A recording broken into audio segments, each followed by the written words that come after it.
Good evening, Anick. Thank you so much for joining us this evening. My pleasure. Good joy to be with you tonight. You're a very generative creature, you are. You're always doing something interesting, and I hadn't realized you were an author. So when I saw that you had actually produced a bit of writing, I thought, aha, we must include you in all of this. So thank you very much for joining us. Sure, my pleasure. Hmm. We've had a very French theme, really. We've had quite a few French-speaking authors, Martine being one of them, who's joined us tonight. And we had Hazel Volk, who's written her whole book in French as well. She came along, and Janine, who's also got French background. And it seems to be a bit of a theme. And tomorrow I'm interviewing someone in Paris. So and on we go.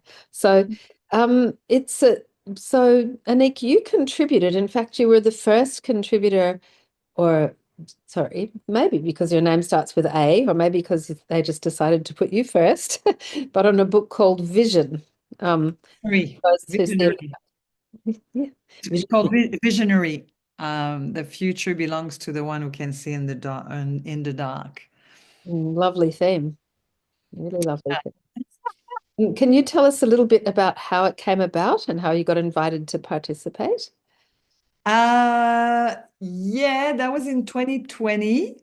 Mm, Um, yeah, so that in 2020, COVID happened. So a lot of people, including myself, were in deep questioning of their existence, and they were in, deep in our house, like looking at our navels of what was true for us. And I was invited. I was in a mastermind with other incredible leaders, incredible women, highly intuitive, highly creative, and yeah, very, very powerful light workers. And one of the ladies, she has in America, she had a publishing house, and she was publishing multi-authored books. And so I got invited to one of them, Visionary, and I got a yes. huh. I decided to dive in and share one of my incredible story that I called Liberate Your Heart and Activate Your Inner Healer. Mm. Because it sounded like that is exactly what happened to you in the whole process. Yeah. It was totally relevant to my own path of evolution. As in 2017, I went to Bali. And I was meeting my youngest sister. I've got only one sibling. I was meeting my youngest sister and her family, her children and partner. And that was a trip we organized. It took us like a year to organize that trip because they were coming all the way from Quebec, Canada. And so it was a big deal for them. It was a big deal for everyone. But anyways, I at that time I started to be physically unwell, anemic, and I was just going down the hill, and I was a little bit concerned, not to say I was terrified. I was terrified of investigating what was going on with my body. Um, and I was losing weight, a huge amount of weight. And yeah, it ended up being a near-death experience, and it all happened when I was in Bali. Mm. So yeah, it was pretty intense. It was a very dramatic story. And I'm Yeah, interested, rather. very dramatic with a lot of implications, and it made very fascinating reading and as to how you handled that and how you came through it. But really, before we go into your story, how did everybody come to be in that book? I didn't get the chance to read all 23 stories, but how did everybody come to be there? What was the theme? An invitation, and when you have a strong desire to be visible with your message, with your voice, with the intention of raising consciousness, with the intention of raising the vibration on planet Earth. to invite human beings to well, to empower them, basically, to empower humans that we all magicians, we all have the power to create whatever our hearts desire. And also, I mean, there's also we're also a human being, and sometimes we create a little bit of drama to because of conditioning and programming. Mm. Um, but sometimes we need to be a bit shaken up. And on the other side of that, there's incredible stories, there's incredible tools that we develop, inner resources. And yeah, all the women in that book were just like phenomenal. All the stories are very different. Some women had, money stories where they were completely broke and they became multimillionaires with businesses, starting businesses. And I mean, there's all sorts of different stories, relationship stories, health, illness, recovering from illness. And um, yeah, just a whole bunch of miraculous stories of waking up stories and very inspiring, very moving, very touching, and yeah, really beautiful. And some of the women became also publishers in that book, two of them, I think. Yeah, when my friend Crystal, she became a publisher herself after sharing her first story in the book. And some other women, they decided to write their own book after that, to be a solo author. And yeah, that book became an international best-selling book, which is really rewarding. And we're all very pleased that our stories got, recognized, acknowledged, appreciated, and published globally, and Mm. an international best-selling author. It's amazing. Well, and did you ever think to continue on and write an entire book after that experience? Uh, I haven't taken that path, but mind you, lately it's been something that it's coming back, the writing pace, with the version of myself of now, because I'm not the woman I was in 2020, I'm not the woman I was in 2017, certainly not. And I am, yeah, I'm more unique Anick than ever. Mm. So I've got a lot of wisdom to share, and it's lingering. It's just an idea at the moment, but there's a possibility that I'll dive into a solo at some point. Yeah. Fantastic. A number of the authors who've shared with us wrote that book 15 years ago. I think Janine, welcome, Janine. How there was a big gap between when you wrote your book and I think and now. I think that was 15 years ago, Janine. I'm not sure that she's able to turn on her camera. So, and yours is 5 years ago, but when we were talking, you said an awful lot has changed. You are no longer that same person who wrote that book.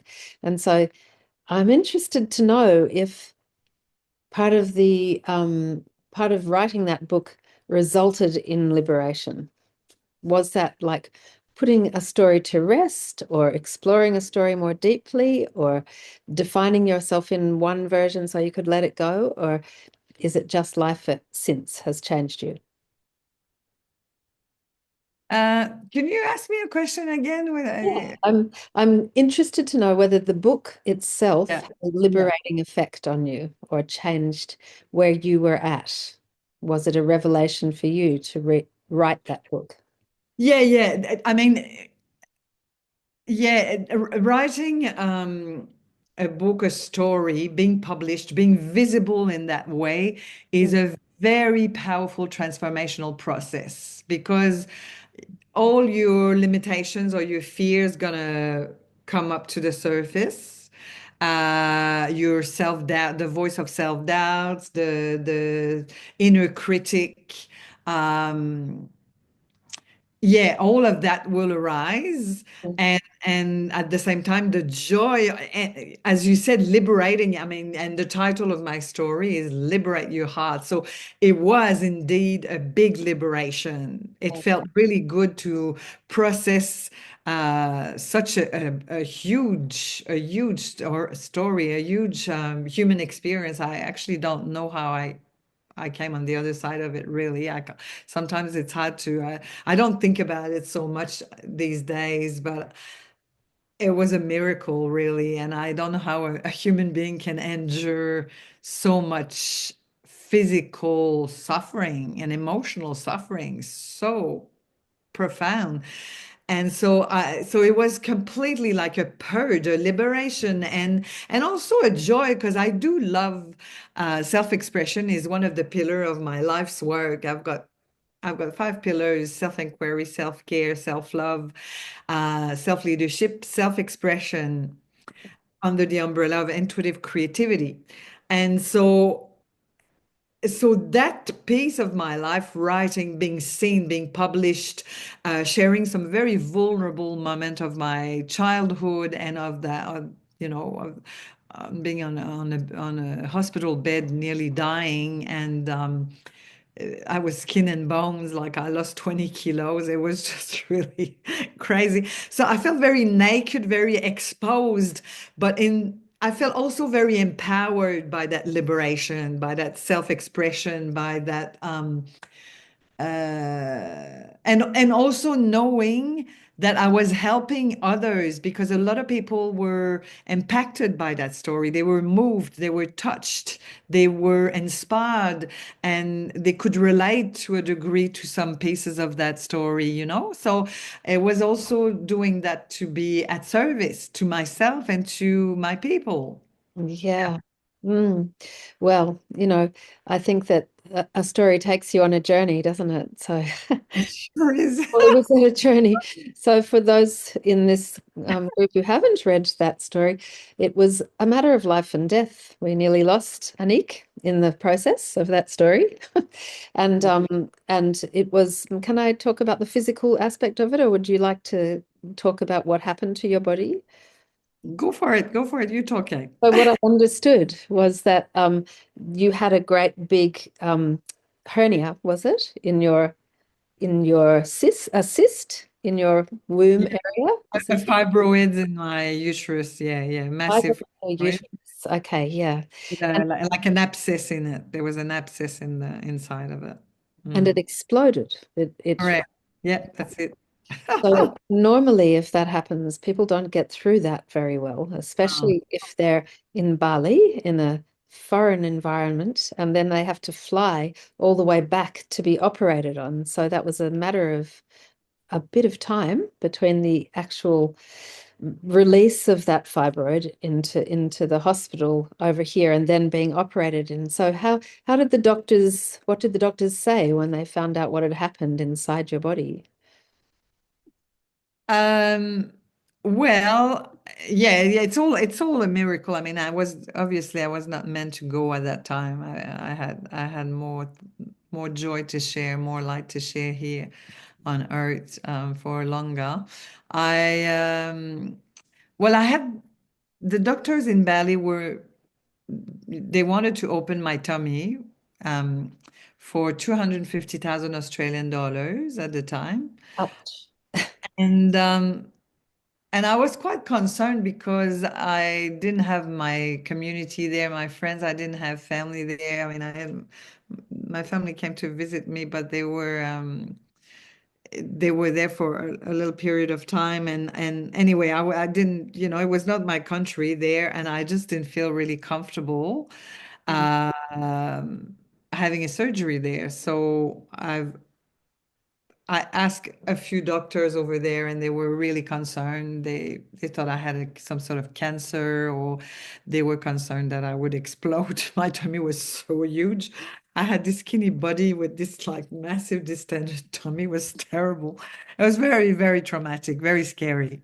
I was not very sexy back then, and so and so one of the doctor, he said, I said, listen, is that safe for me to fly? And that because I couldn't walk. I mean, I was really sick. I couldn't keep any food.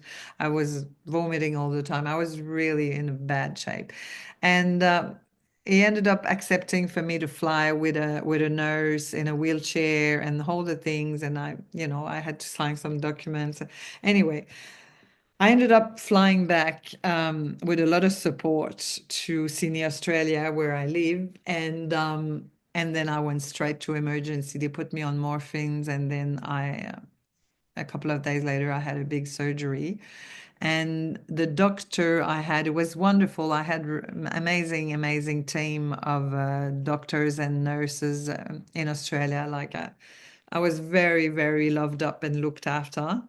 Um, when they opened me up, they did the surgery. After that, the doctor was 72 years old. He had such a big heart, and he was also very professional, very experienced. And he said to me that he's never seen such a messy a messy stomach because there was like an infection, like full of pus, and it was just pretty full on. So they did an hysterectomy, and then I ended up spending 1 month in hospital with a tube in my stomach to get rid of all the infection and the pus and all of that. And I was on heavy, heavy drugs. And yeah, it took me about a year to get back to Normal. the ta-da! Oh, and here you are, thank goodness. So, so you were just talking about the five pillars that you use, and you were also saying that you subscribe to, I guess, or that are your pillars, and that you presumably share with your clients these days, those five Yes. pillars. So tell us a little bit about who you are these days. What do you do? Well, I'm a voice alchemist. I do a lot of voice work. I've created a modality. After that experience, I had actually a near-death experience during that period of time that when I had the surgery and I was in hospital. I left my body. The pain was unbearable, and I connected um, with the energy of Mother Mary. I'm not religious, but I'm very spiritual. And I've always had her as one of my guides. And she said to me that I was not completed on earth. And she wanted me to stay. And so she guided me with this modality that I call voice tapping, using it's inspired as using your voice to liberate yourself, and it's inspired with the emotional freedom technique tapping, on the meridian. So it's combined with voice. It's very, very powerful, and that's been really helping me a lot personally in my human skin to liberate a whole bunch of traumas and limitations.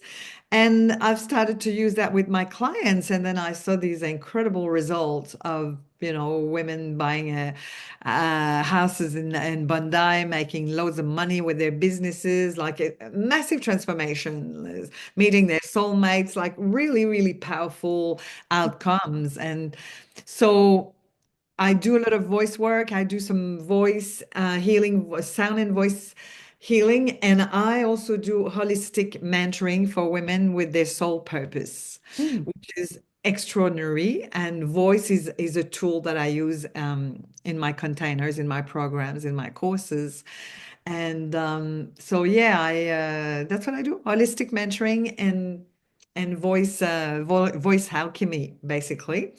And so, yeah, I love it. I love this work so much, and being at service and helping people to be in their joy, in their leadership, in their power, creating what they love in their life, going after their vision, their heart's desires, and being fully expressed in their leadership. It's something that I'm truly devoted, committed, and passionate about. Wow, gorgeous stuff, really, and needed. Everybody needs to come out to play now. Exactly. Yeah, absolutely. I wonder if you would like to read a little bit of that book. Maybe, I don't know if any of it speaks to you, maybe the tail end or what came from it or something, just to give people a bit of a flavor. It doesn't have to be much.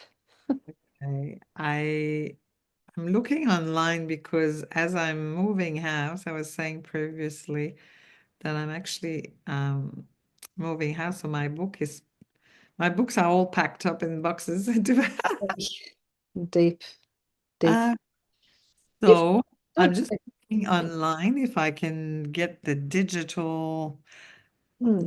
It's in Kindle, but you don't Yeah, need to Kindle. worry. I Yeah, got, I got it here. right. I got it here. Let me see what I'm gonna share with you here. It's Mm, such a beautiful thing, Kindle, isn't it? Being able to access books so easily these days. I know, right? And then Audible, etc. You haven't done an Audible version of it, I guess. I haven't. I would no, I haven't actually. I love Audible books myself. Yeah, I think it. You don't have to sit there and read. You can just listen to the wisdom. I think we're often Mhm. in our cars too, so Like cars, yeah. it helps a lot. Where is this thing? Um, that's okay if you can't find it. I've got the sample, but it's just mucking a little bit around here, so I don't know how to get my chapter out. I see other people chapters, but where's mine? It's the first chapter. It's the first story in the book. Yeah, And I'm just trying to open. add introduction. Oh, okay, that's the publisher here, the introduction. It's a mystery working with machinery. It is rather. Okay. Okay, I've got the beginning. Okay, I well can done. do a little bit at the beginning here, if you All right, like. Okay. So liberate your heart. I'm going now. Yeah, all good. carry on. Just a little reading. It just help us to understand the flavor. Sure, sure, sure, sure. Um, so it's called Liberate Your Heart and Activate Your Inner Healer. I'm Anick Patry, and this is the first story of the book Visionary. The future belongs to those who can see in the dark, published on Amazon Kindle, and I'm the first story in the book. It was published in October 2020. So we are all taught in some way, shape, or form to diminish who we are. We are encouraged to dim our light and to believe that it is not okay to be fully ourselves. In every family, there is a black sheep who breaks through the story of the lineage and creates a new one. I see myself as that lucky one. I am the one who could see in the dark with a vision of living in a more harmonious world, starting by creating harmony within the self.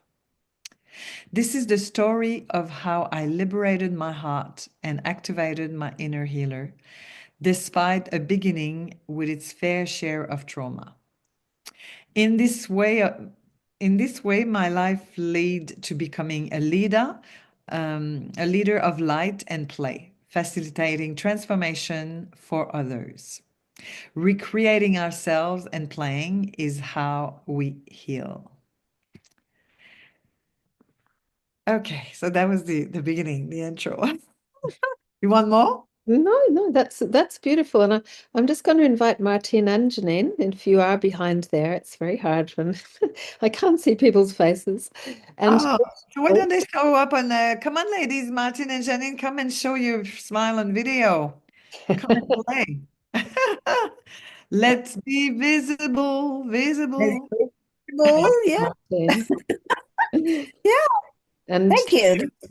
Yeah, I love to. If you could read a bit more, I love to hear a little bit. You Like. want more, Martin? But yeah,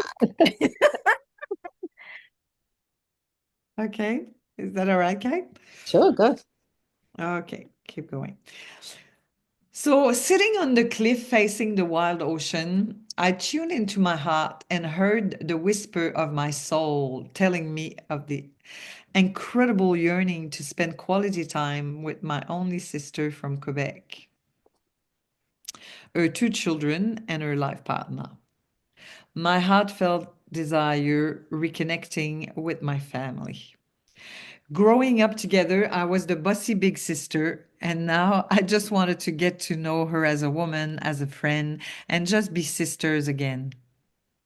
I wanted to share my life of self-discovery, what it was like being on a spiritual path as a healer, a coach, and a speaker for over a decade, and also my life as an expat in Australia. So I invited her to come visit me in Sydney, my adoptive home for nearly 2 decades. Because of the distance between Canada and Australia, my sister suggested we meet for a holiday in Bali. The last holiday we had together, we were both children, but we were now in our 40s. I couldn't help but feel a little scared and tender about us coming together. I didn't want to re-experience the dynamic of a dysfunctional, turbulent, and abusive childhood that felt so deeply imprinted in the cells of my body. But my desire to connect with her and my beautiful niece and nephew was stronger than the hesitation.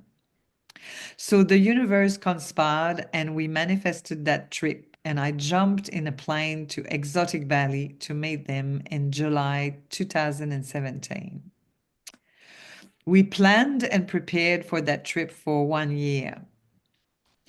A few months before flying to Bali, I started to feel my energy lower. I had been living with fibroids in my uterus for years. One of them was big as a grapefruit. But now I wondered if they were affecting me. I had them checked with ultrasounds every year, and they were harmless, not causing me any major problems. 33% of women have them, but now my belly was getting swollen and uncomfortable. The uterus of a woman is a nest, is her divine, sacred, feminine space, her creativity, as well as where we grow babies. Even with my belly getting bigger, I felt I was shrinking away slowly. I was losing a bit of weight, which was really unusual. And I also became anemic. I was obviously in denial, even if my intuition, always on point, was telling me loud and clear to pay attention. The body never lies. It is a barometer of our emotions and well being. But I was avoiding a fear of having to go through surgery. I had a phobia of needles. I would never get a tattoo just because seeing a needle pierce someone's skin feels like burning alive to me. Uh, Yeah. okay, I think I'll pause here. Martin, you gotta get the book, Martin, now. Oh, so that's just the beginning of the, I mean, that gives you a little bit of a tone of what, yeah. It's a very powerful story. It's a very, very moving and it's a powerful transmission. Yeah. Mm. Yeah. And Martine, you'll be gifted with another 22 stories also if you purchase the book to inspire you. Noot, have you any questions about what Anick went through there? No, I don't have any question, but I think the story is really touching. It feels very personal. Mm. So yeah. Mm. My experience of Anick is that she's always very personal. You always are able to express, like, what an expresser she is. Yeah, so thank you for providing that book and and taking us on that journey and sharing with us because huh, you've been committed as long as I know you, Anique, to rising above, creating more abundance, creating more joy, etc., etc. And what a test that was for you. But one of the most beautiful parts of that story, which Anique didn't read yet, was when she came back and was all skin and bones and nearly died. Then she reached out to community to look after her because not having a partner or kids or anything at that stage, she needed people to look after her. And the community gathered around you with such love and tenderness, didn't they, Anique? It was Yeah, oh yeah, that's one of the most beautiful gift that came from. I'm just gonna put the link of the book here, so Martin and everyone, if you want to, Thank you. there's it's simple. You can read and you can get the book. Visionary. Um, yeah, it was pretty amazing because yeah, I learned a lot of lessons through that experience, like a lot of spiritual awakening and life lessons as a human. We're not programmed and conditioned to ask for money, to ask for help, to ask for cuddles, to ask for support. And because I was back as like I was like a little kid again, I couldn't do anything on my own. I couldn't walk. I couldn't feed myself. I couldn't have a shower alone. Because when I left hospital after a month, I was at home, but then I had nurses coming at home twice a day. I had carers for like 2 months coming and changing my bed and helping me out for cleaning and all that sort of stuff. And so I reached out to my dear friends, my dear community, my conscious spiritual community. And if there's one thing at that time that I mean, still today that I'm proud of my life that I've created is an incredible circle of friends, an incredible community that I love and adored. And I was blown away by the kindness, the compassion, and the service that my friend came to give me a shower, to cut my nails, to brush my hair, to brush my teeth. Like it was just, I was like, I was like a little baby again. And I had all these mothers and fathers for me, like nourishing me and nurturing me and taking care of me. It was so humbling. It was so humbling. It was, it really cracked my heart. I already had a big heart, but it's just like, it just cracked my heart into like, Mm. yeah, I mean, there's less emotion now because I'm less connected to it. I mean, I used to talk about it and burst into tears, but like Mm. it's now it's really embodied. Like I know that I'm loved and supported by whole of life, by God, by the divine, by the universe. I'm supported. I'm loved. I know that in my bones, and I don't need to create a near-death experience or illness or drama to know that because I am loved. This is who I am, and all these peoples were my mirror. Like they were all my mirrors. They were all showing me what's in my heart. The Mm. compassion, the kindness, the generosity, cooking me beautiful meals and bringing me flowers and checking in every day with texts and calls. And Mm. I was like, yeah, it was incredible. I mean, So, very profound. what an affirmation that has then, I hope, filled you to keep giving for the rest of your life. And Janine, who can't turn on at the moment, said the angels that show up in human form when you need them most. So incredible. Mm. It's very true. So beautiful. Yeah, yeah, yeah, yeah, yeah. I mean, I didn't know that I would read. If I would have probably chose a passage. Anyway, that's all good. I share what I shared, but yeah, this pace of that process of, coming back to life and coming back to health, um, it was incredibly touching, moving, and it helped me to open my heart to receive. And it helped me to open my heart to receive. And also it helped me to ask because we don't ask. We don't ask. We condition and program to do everything on our own and to sometimes a shame to ask for what we want, for Mm. ask for what we need, for ask for what we desire. We're scared of asking. We're shameful of asking for what we want. And that experience really unleashed the beast in me to ask, like, you know what I mean? It really, it really served that purpose to help me ask. Yeah. So now I can ask my clients. this is how much it costs, and this is the transformation you're going to experience, and this is what I'm committed in my agreement, the contract we signed. This is what I'm providing for you, and this is what you committed to, and this is what you're going to show up as, and this is the goal, and this is the purpose, and it's all clear. Everything is clear. The communication is clear, and I ask, and that feels so good. Mm, That feels so good. Before then, I was like, mm, I was a little bit sometimes I don't feel a little bit guilty or shame or unsure or scared of getting no's, of getting yeses. And it's the same thing in intimacy, like in sexuality. Like, are we asking for what we want? Are we able to communicate what we truly desire? And we can't assume someone's desires or someone's needs or someone's fear. We have to share it. mm. And that's the only way we're going to free ourselves and liberate ourselves and be in our power, really. Yeah, it's no coincidence that God gave you the opportunity to be a voice alchemist. You're very good at inspiring people to speak up. Yeah, speak up, speak up. And wow, what a thing.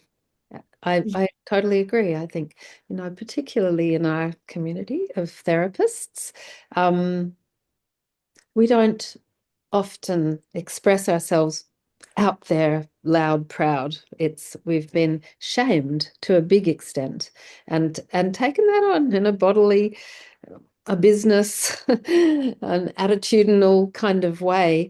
It's to the detriment of all, really, because what we do is beautiful and powerful and has such capacity to expand the world and bring everybody back. So, we need more voices like yours, Anick. Thank you very much for your voice. And thank you everybody for coming. I think that was, as always, Anick, very inspiring. And I do hope that all of you get the chance to read Anick's stories and everybody else's who she's sitting alongside, because as you say, we're magic, we're magicians, we create such incredible things in our own lives, don't we all? We Yeah. sure do. We're always creating with like this conversation is a creation in itself. It never happened before. It hasn't been rehearsed. And so to be mindful that we are creators, we create, and that experience. I beg pardon, a bit of energy in the throat here. I back then not consciously, but I've created that experience because it was part of my journey and part of my expansion and part of what I'm here to teach and to share in this human life. So Yeah. yeah, And yeah. thank you for going through it on behalf of us all. Yeah. And so Janine said thank you all so much. Very touching. Also, she's had to go. Yeah. You. Yeah. And right. Well, there you go. Happy Tuesday evening, everybody. I hope that the words ring with you while you're making dinner and going to sleep, and you know, that the dropping the shame and maybe writing on the back of your experience, Anick, so that we don't have to go through such horror. We can take that on more. Yeah. No way. No, you don't. That's not the message I convey at all. It's not about going through adversity to learn. We don't need to actually. We don't need to go through such painful experiences. No, we don't. We don't. We just have to open our heart Yes. and love ourselves and choose. We're constantly choosing, making the choice in this moment and Mm. taking the action that's been gifted to us through our powerful intuition and follow through and create magic, create Yeah. fun, joy. Woohoo! Great fun and joy, and it's much easier rather than going through all that to go down and watch the sunrise every morning. Feel Nice. that incredible breakthrough from night into day. Yeah, tonight I was watching the whales just down the road from me, like, yeah, a minute away, sort of magical. Oh, glorious, glorious, glorious. All right, everyone. So, with those words, I'm going to bid you all good night and say thank you again to Anick for taking the time and writing the book. And may you write more for us all. Thank you so much, Kate, for this invitation and beautiful conversation. Thank you, everyone, for being here. Thank you, Thank Eddie. Thank you so much. Thank you. Thank you.